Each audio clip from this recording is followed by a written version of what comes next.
Good afternoon, everybody. My name is Mattias Rosenfeldt. I'm a PhD candidate up from Uppsala University in Sweden. And I'm working on contemporary Islamic theology, particularly the progressive strands of that. Before I go into my presentation, I would just like to extend my thanks to the organizers here. And I particularly want to thank you for including so many non-Francophone speakers in the panels, and it is just extremely important, I think, that we continue to meet like this, and I think we should just do that more often. So thank you for inviting us, and thank you also for the efforts of translating and trying to help that mutual understanding of what's going on. I've called this presentation Progressive Islam in Theory and Practice, Implications for European Muslim Identities. First, I should state perhaps that my area of expertise is really the theology part, not so much theory on identity, but we've had other presenters who have brought us into those areas. In the following, I will briefly pursue an exploration of how theology may play a role in the continuing development of identities for European Muslims. First, I'll address the state of the relation between Muslim religious identity formation on the one hand, and on the other, Islamic theology. And even what I call theological ideation, and whereby I mean the creative process of generating, developing, and communicating new ideas within that field. After that, I will try to relate this relation between identity formation and theology to the phenomenon we have come to know as progressive Islam. I'll try to qualify that. And I'll draw here on work that I have done in relation to my PhD studies up in Uppsala. I'm currently writing it up, and hopefully I'll be able to present my dissertation later on this year. And you're all very welcome. It's an open event, so please come, or you can perhaps find it online afterwards. And lastly, I'll come back to the theme and topic of the panel and the conference, Muslim identity formation in Europe. I guess many of us are used to academic interest in Islamic theology when it comes to the allegedly sinister or even violent tendencies that some see in Islamic theology. However, we do also occasionally meet scholars who have, in my eyes, a more sober interest in Islamic theology, and really going into what I would call more ordinary and even mainstream progressive theology. A good example of this are the Swedish researchers Göran Larsson and Åke Sander.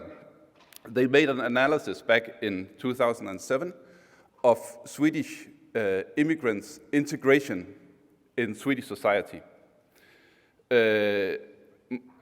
Mainly Muslim immigrants, of course. And the reason that is noteworthy is that this is a historical sociological study, but they end up showing a lot of interest in the theological aspects of the discussion.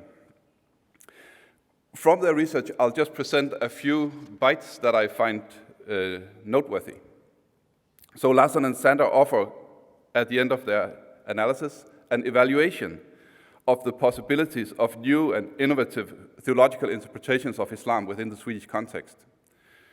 One parameter in this analysis has to do with what they see as a special openness and sensibility among young Swedish Muslims towards what you could call the ever-present questions of how Muslims in their positions as minorities and visible minorities can and should live their religion in Sweden. So an openness. Other parameters simply involve, you might say, larger truths about our times, the changeability of modern life, the globalization of ideas, which play a role, of course, since the options, the endless, you might say, possibilities of remixing your identity into new cultural hybrids is there, as well as what we have come to know as the globalization of ideas, which for immigrant Muslims may in particular mean this growing awareness about Islam as a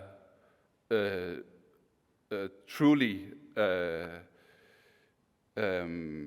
rich and ambiguous tradition as well. Finally, their analysis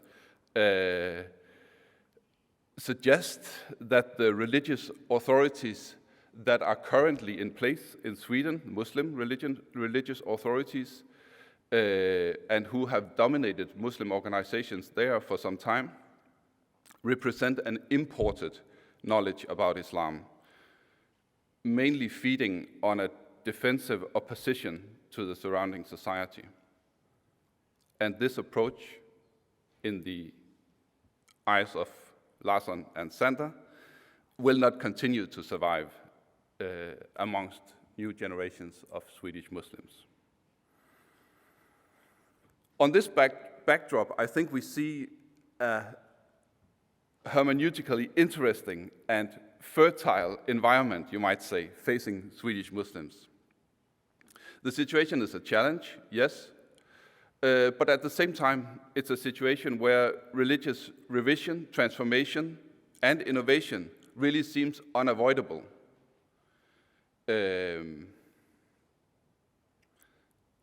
Another of the speakers here at this conference, Abdul Bidar, had a few very noteworthy publications in English that I, at least for one, appreciate a lot. One of them is called Outsiders of Islam from 2010. It's really a short essay on European Muslims. Here, Bidar advances a similar idea regarding the development of Islamic theology in Europe. And I think we can call it a fertile ground theory, really. Bidar simply states that the special situation for European Muslims entails the opportunity, and I quote here, the opportunity to induce an upwelling of thought of exceptional fruitfulness for the future of Islam. That sounds good. So altogether, it seems that we have a situation where the unique cultural, political, and social situation of Muslims in Europe will necessarily, in some way or the other, affect Muslim identity formation. And it invites, I would claim, alongside Bidar and Larsson and Sander, a continued drive for ideation along new avenues within Islamic philosophy and theology, though it may sometimes seem that this is not happening. So what's going on with Islamic theology in Europe, we may ask? In this regard, I think we should take a look at one of the movements within Western Islam that has gained some traction within the past decade or two. What has been presented as progressive Islam, we might, from one side, look at it as an academic theory. The concept here appears in significant prescriptive, normative attempts at encircle 21st century critical reformist Islamic intellectualism. Notably, from the US, Omid Safi in 2003 was kicking off popular usage of the concept. He did that with the anthology Progressive Muslims, where he gathered a lot of North American progressive Muslim voices. Similarly important, Adis Judarija, who has also spoken here this morning, both actually throughout the past decade, he has been writing extensively on the topic of progressive Islam. And notably, of course, his book from 2017 is a great resource for that. The theory, you might say, is rich, it's complex in its proposition, You can perhaps grab it and boil it down in many ways. If I should do that, I would say that one of the central claims, at least, is that it is, in fact, possible to understand a range of modern and postmodern Muslim thinkers and intellectuals as allied contributors to the same, or perhaps I should say, to a similar master narrative on Islam in modern times. This is a tale of methodological innovation, epistemological updating, and a new focus on issues such as social justice, pluralism, and human equality. As a theory, we may discuss its accuracy, we may disagree with its fundamental assumptions and so on, or we may embrace it and love it for its insights and boldness in giving shape to a larger movement and so on. However, it remains a normative theory, and what I mean by that is that its propositions remain potentials or possibilities, not a lived reality. That said, it's fascinating then to move on to the observations that we have been able to make for the past decade here in Europe, namely the endemic presence of progressive Muslim congregations in Europe, that people have actually just started mosques that call themselves progressive. I would call it a noteworthy rise of progressive mosques. I count today between 5 and 8 progressive congregations that are active in Europe, and in the States, there are many more. Maybe Annie knows how many. But this is, of course, a remarkable rise, and there's a lot to be said about that with regard to the sociological aspects. I will stick to the theology in this presentation. So, sorry, Mattias, 5 minutes left. Thanks.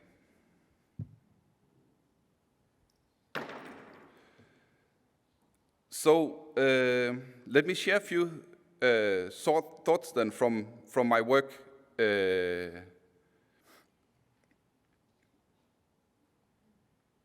that I think will serve as an illustrative example of what we may understand then as new avenues in Islamic theology. I would like to stress that I understand this as theology in use. So this is theology being generated, developed, and communicated in the everyday practice of Muslim communities. This development, may entail a lot of things. It may add new relevance and weight to the theory. It may, however, also contribute to clarifications, additions, moderations, adjustments of the theoretical body of progressive Islam.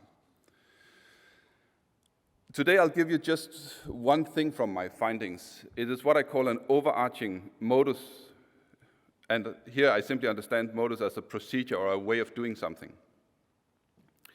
And I've given it a kind of complicated name, but I guess that's what we academics do. But I call it the methodological internalization of pluralism, ambiguity, and subjectivity. And I'll try to break it down. So the first part that has to do with methodological internalization. The phenomenon I underline here, focusing on methodology, is the way ideas of pluralism, ambiguity, and subjective religious experience are systematically used in theological practice. It's actually worked into the theological craft, you might say. The sermons I have studied, they give us a range of religious interpretations worked out using methodological tools of pluralism, ambiguity, and subjectivity.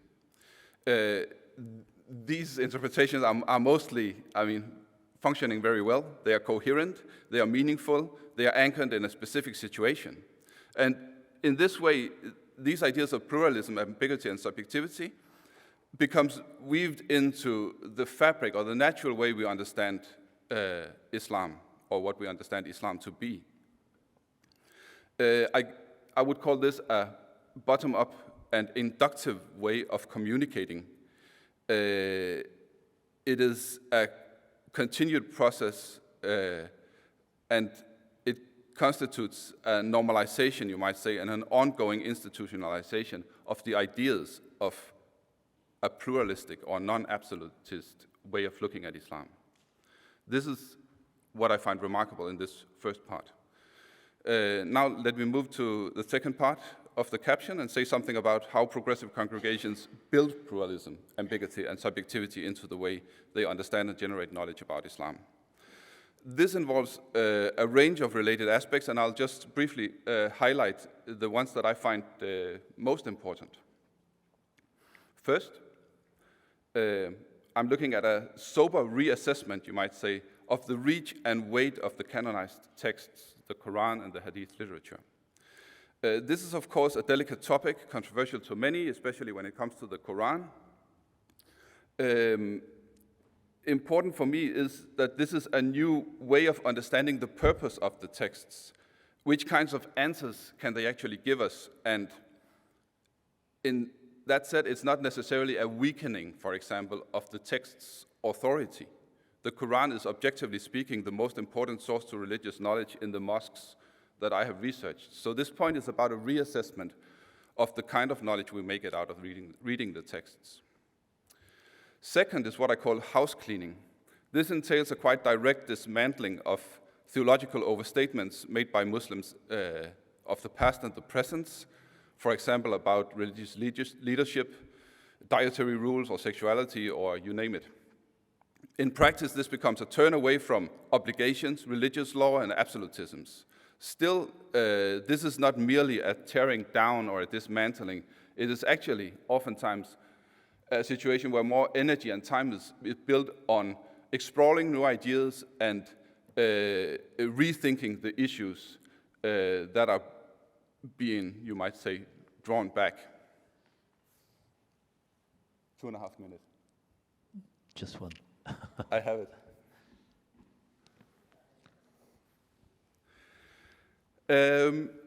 The third aspect has to do with subjectivity. On the substantial level, it seems that the subject, the personal, the individual, and the unique religious experience receives a new relevance as a topic in these sermons. On the methodological level, this aspect of subjectivity, I mean, it's just really an aspiring element, I would say. But it seems that the subjective religious imagination and experience is increasingly becoming an accepted source to religious knowledge as part of a systematic theological method of our time. To me, it's still unclear really how this will play out, but I see it as extremely interesting. And the fact that progressive mosques continue to keenly explore this dimension of theology, I expect will just bring us to new insights on this area. Fourth, I'll kind of make that very brief. It includes a rich, you might say, integration of sources to religious knowledge, entailing both,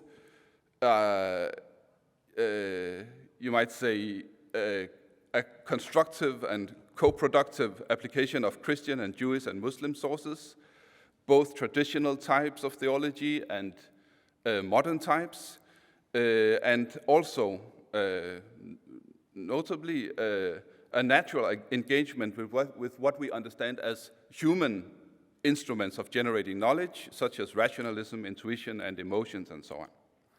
Lastly, I'll make that even briefer, all what I have talked about now really leads us towards what I call a new vocabulary for Islamic theology. This is actually a quite, natural product of what is going on. So concluding,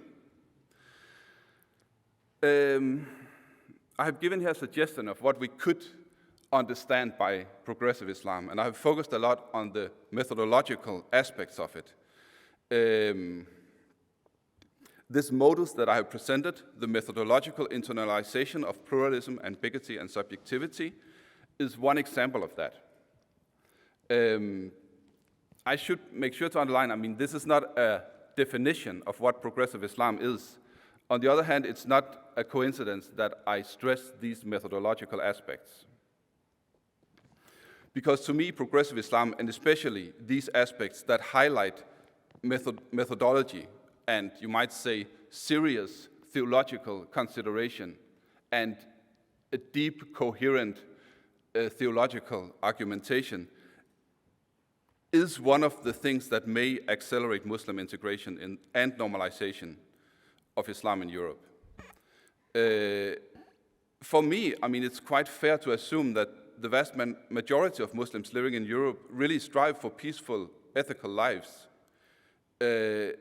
Still, this is really unresearched and undocumented, but we've had so many presentations on Islamism on this platform, so that's just one. But I mean, still many have grievances when it comes to theology. How can they shift their thinking, their mindscape, as Mohammed introduced us to that? So, but it just seems to me here that a continued cultivation and communication of coherent, methodologically sound theological argument is in deficit, and we will really help the formation of positive, contributing European Muslim identities in our time if we continue to develop on that. So that's it from me. I'll be happy to, of course, continue the conversation later on if we have time in the Q&A or at a later point. Thank you very much.